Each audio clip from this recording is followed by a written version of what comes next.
त्यो घाँसतिर Imagine doing your household chores in such place. Feels like you're in a painting somewhere.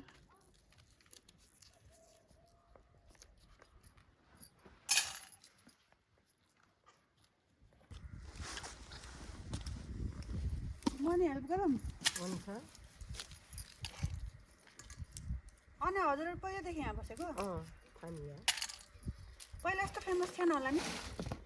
थिएन पहिले त खेती लाउँथ्यो हामी त विदेशीहरूले नि थाहा पाएन पछि पछि विदेशी आउन लाग्यो अनि हजुरले कति उता जानु त हाल सुन्दैन यता त्यहाँ तीर्थ थियो त कहाँ हो पक्न है तीर्थ ल्याइदिन्छु कता यता बस्नु टाइम पास त गर्नु पर्यो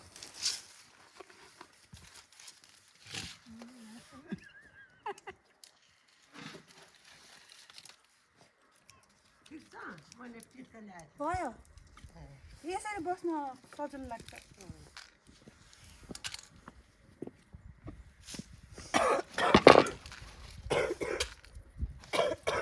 अहिले सिजन त होइन नि होइन यो त गोराको त अब सिजन हो तर नेपालीहरू त कस्तो मेला लागे जस्तो भाइ मान्छे त यस्तो भिड बेलुका त जताततै गीत बजाएर तर यति हुन नि एक हिसाबले राम्रो हो नि त यताको मान्छेहरू कति होटल व्यवसायले त चले होइन अहिले त नेपाली घुम्ने बानी भएको छ कि पहिले पहिले त यसरी घुम्ने थिएन नि त काम फेरि घुमे पनि दसैँतिर मात्र घुम्ने थिए आज यसो बार हेरेको यस्तो भिड छ शनिबार हो क्या हो भनेर शनिबार पनि होइन बिदा थियो बिदा छ आज लोसारको 2 दिन बिदा छ कि आज त लोसार हो नि सोनम आज लोसार हो त्यही भएर पनि होला मान्छेहरू न त यस्तो भिड लास्तै भिड यो बुढीले अहिले पैसा धेरै देखाएको 300 त्यो भाडा धोएको त्यो होमस्टेतिर भाडा धोइदिएर कहिले 20 रुपियाँ दिएको कहिले 10 रुपियाँ दिएको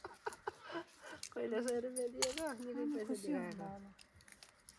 होमस्टेतिर टन्नै थियो मान्छे हजुरको यहाँ कतिजना आउँछ माथि हो रुम बस्ने आउँछ कसरी हो एटिएसमा 1600 पर पर्सन सबै प्याकेज हो प्याकेज अहिले त प्याकेज चलेछ ल के अरे डिनर र ब्रेकफास्ट बिहानको 1600 ए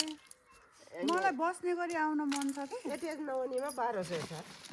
पहिला चाहिँ उति अनि 1200 एकजनाको फरक चाहिँ त्यो पैसा पोखराबाट कहिलेकाहीँ होइन यसो माइन्ड रिफ्रेस गर्न आऊँ भने पनि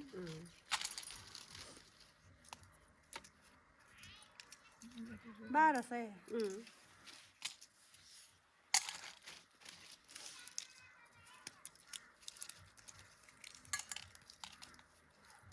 अनि यहाँ त्यो पाउँछ ड्रेस छ हिँड्छको पाउनाहरू ड्रेस लगाएर बिहानभरि नाचेर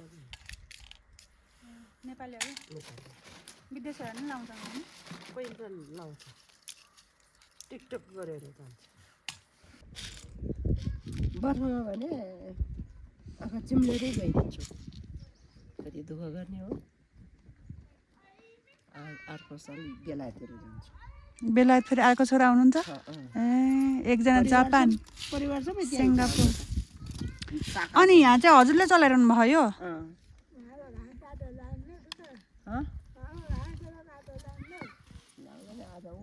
This is the owner of this Shangri-La Eco Village. जुवा खेलेको जुवा